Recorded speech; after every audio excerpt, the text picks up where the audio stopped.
Leah? How are you? How are Oh my things God, going? so good. Things are crazy. Things are insane. It's all a blur. I gotta tell you, I went to Toronto. Yeah. Everybody told me it was the most diverse city in the world. And I was like, I'm from San Francisco. Y'all can step down.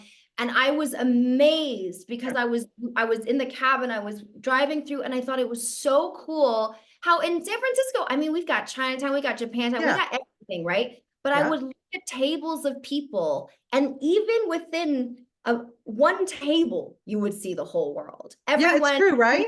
Yeah. together. It was amazing. And I It, love Toronto. that's what I love about this city too, because you can go to the different pockets like Chinatown or, Greek area or wherever, and everybody's so welcoming and you get to eat all this great food. And Mhm. yeah, I'm not moving anywhere. Listen, though, I do love San Francisco. I got to tell you, I do love that city. But Similar cities in a lot of ways. yeah, yeah, absolutely. Well, next time you're here, let me know and we'll go for a Oh my God. bite. What's that? I would love that. Thank you, Okay. Bonnie. Wonderful. Listen, Leah, this movie was so good. You did such a great job in this. I don't even know where to start, but yes, I do. I know what I want to ask you. Now that you see it and you've shown it a little bit, there have been some audiences. I want to know what the reactions are and how the reactions have touched you, not just women, but also men. What are they saying about this? It's been really overwhelming. I was telling somebody earlier that in some ways you get prepared for criticism, Yeah. but they don't always prepare you for praise or for beautiful responses, intimate, empathetic responses. You don't and I was really stunned because at South by, like, nobody had seen it, and suddenly it's a full theater and you just finished the movie, like you just finished it, you're like fighting for your life trying to get it done in time. And Right. I was just almost stunned silent by people coming up to me. A lot of times it was my sister froze her eggs, my cousin, I'm gonna freeze my eggs, then my friend is gonna freeze their eggs. I've been thinking about freezing my eggs, and I welcome that and I love that.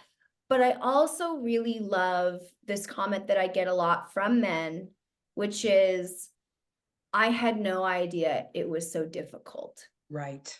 which is the best to anything having to do with womanhood, child rearing, IUDs, birth control, periods, PMS, being a woman in general, moving through the world, working in a man's town, in a patriarchal society. Anytime a man says, I had no idea it was so difficult, I Mm. feel like in some tiny way I'm doing the Lord's work, you know what I Gonna say, mean? yeah, ding, I've done my job. Yeah, for sure, for sure. I completely get it. And I'm watching you in this, and clearly it's a very personal story. It had I how hard was it for you, Leah, to be so vulnerable? I mean, you really put it all out there. Man, I was dying to make another movie. I had made my last movie. It had premiered at South by in 2017.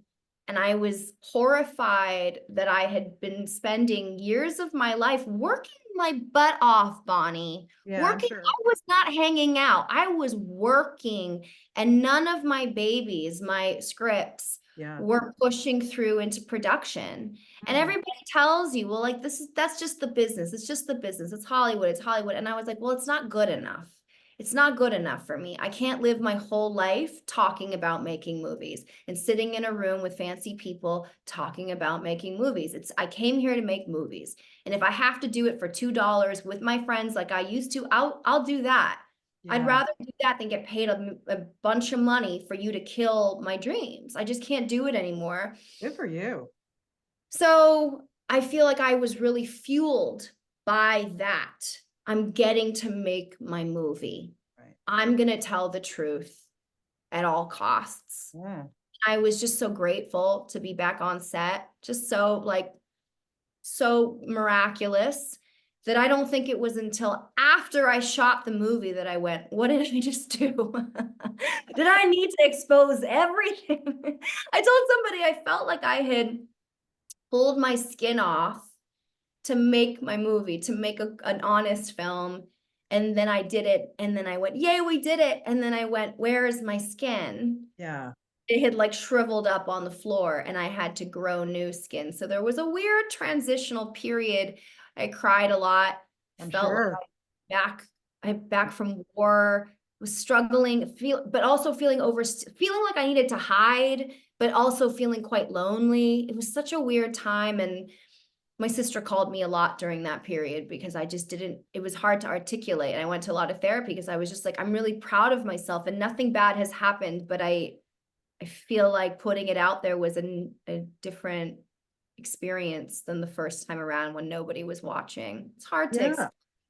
Well, it's great that first of all that you had that support, and but yeah, also what I got from the film too, which is so interesting because, like I said, you're so vulnerable. You really, there's nothing we don't learn.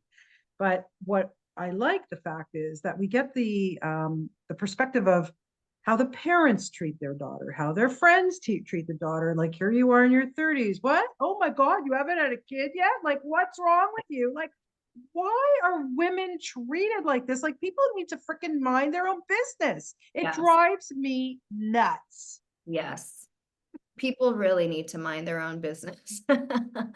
But always, I mean, I think about, I don't want to go too far on a tangent, but there's this incredible book that my friend who's a PhD of literature, he's very impressive, but he always sends me, since he's the best, he sends me books that he knows I'll love.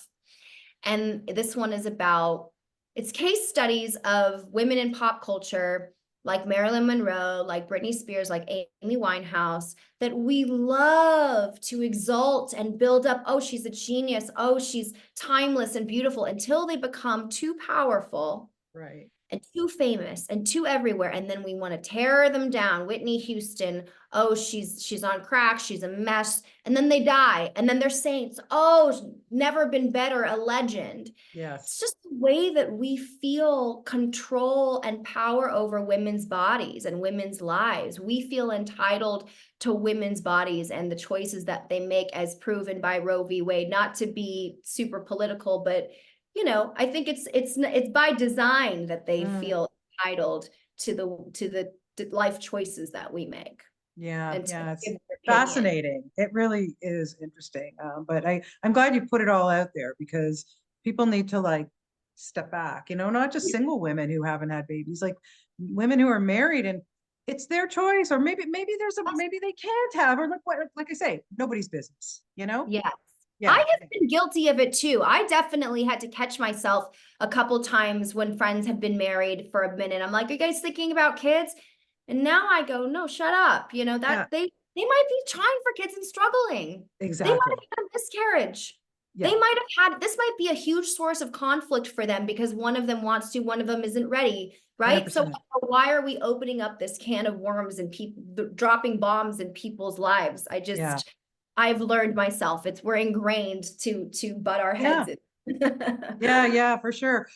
You have, there's such a great cast in this, but one of my faves who I love the fact that she's in it is Yvonne Strahovski. I've loved her since, day one. And I was a huge Chuck fan. I just spoke to Zachary the other day and like, I love him. Like, I just love that. Now I understand that you were an extra on that show. And here you are, full circle, directing a movie that she's now in. I mean, how cool is Has that news already traveled? That's crazy. I just told that story.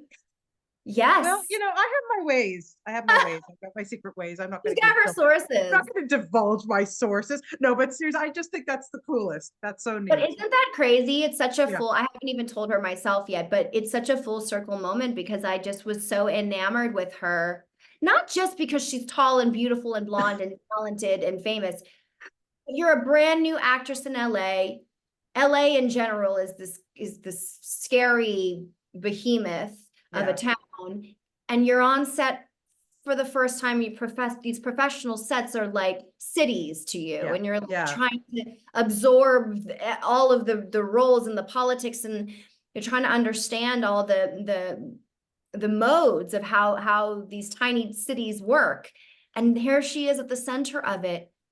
Grace under pressure, grace under fire, so professional.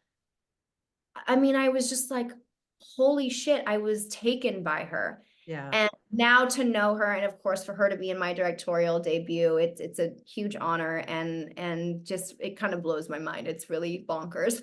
Yeah, and I love the fact that too, because there were so many great pop culture references in this movie too. But when you did mention The Handmaid's Tale, I just like burst out laughing. I go, I love how that all worked out. I know. I had that in the script before I knew that Yvonne was willing to do the role, but I just told her, I was like, look at how funny. There's so many references to your show. It'll be so meta. She Yeah. gets, she's very intelligent and cool. I Oh love yeah, yeah, she's great. Okay, so just to wrap it up, my last question too is just about the boyfriends, all the exes and everything and everything. And I love the fact that you put that like card up, and naming them. Did you always have like names for some of your exes? Like, people put that in their phones, like the ugly Yeah. one or the whatever it is, you know what I mean? I just think that that was so brilliant. So, the name that I would usually use for guys if they wronged me, I would name them do not respond. And then it got to a point where I had so many do not responds in my phone book, I couldn't figure out who was who when they were texting me Right. at 2 a.m. Yo, trying to get back in it.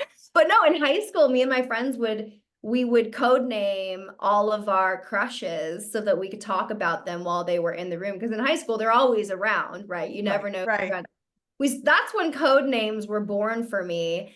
But I wanted to have sort of this shorthand for the audience to learn a little bit of the history really quickly and sort of get on her page on some level so that sometimes you see the title before you talk to the guy, sometimes it's after you meet the guy, and then hopefully it's like a wink to the audience. But a lot of people questioned those titles in the script and made me really insecure about it, but I was like, I'm just gonna go for it. Oh, And if work.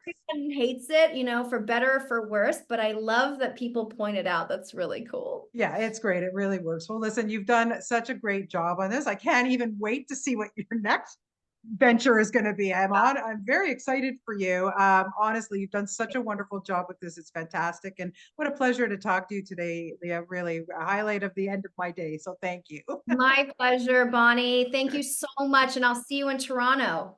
That's a date for sure. I'm gonna pick a good restaurant for us, and we are gonna go have a meal for sure.